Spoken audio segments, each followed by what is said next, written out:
শক্তি সরবরাহ। আলুতে প্রচুর পরিমাণে কার্বোহাইড্রেট থাকে যা শরীরকে শক্তি প্রদান করে। এটি দ্রুত শক্তি বাড়াতে সাহায্য করে। আলুতে ফাইবার রয়েছে যা পাচনতন্ত্রকে স্বাভাবিক রাখতে সাহায্য করে এবং কোষ্ঠকাঠিন্য কমায়। হৃদযন্ত্রের সুস্থতা। আলুতে পটাশিয়াম যা রক্তচাপ নিয়ন্ত্রণে সাহায্য করে এবং হৃদযন্ত্রের সুস্থতা বজায় রাখতে সহায়ক। ত্বকের উপকারিতা। আলুর মধ্যে ভিটামিন সি রয়েছে যা ত্বকের কোষ পুনর্নবীকরণে সাহায্য করে এবং ত্বককে উজ্জ্বল করে। ভিটামিন বি6 এর উৎস। আলুতে ভিটামিন বি6 রয়েছে যা মস্তিষ্কের কার্যক্রমের জন্য প্রয়োজনীয় এবং শরীরের সঠিক পরিমাণে হরমোন উৎপাদনে সহায়ক। ওজন কমাতে সাহায্য। আলুতে কম ক্যালোরি রয়েছে, বিশেষ করে সেদ্ধ বা বেকড আলু খেলে এটি শরীরের ওজন কমাতে সাহায্য করতে পারে।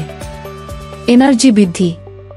আলুর উচ্চ গ্লাইসেমিক ইন্ডেক্স জি থাকায় এটি দ্রুত এনার্জি প্রদান করে এবং শারীরিক কার্যক্রমে সহায়ক। অ্যান্টিঅক্সিডেন্ট বৈশিষ্ট্য। আলুর মধ্যে অ্যান্টিঅক্সিডেন্ট রয়েছে যা শরীর থেকে ক্ষতিকর টক্সিন বের করে দিতে সাহায্য করে। অতএব আলু শরীরের জন্য একটি পুষ্টিকর খাদ্য উপাদান হতে পারে, তবে বেশি তেল বা মশলা দিয়ে না খাওয়ার চেষ্টা করা উচিত।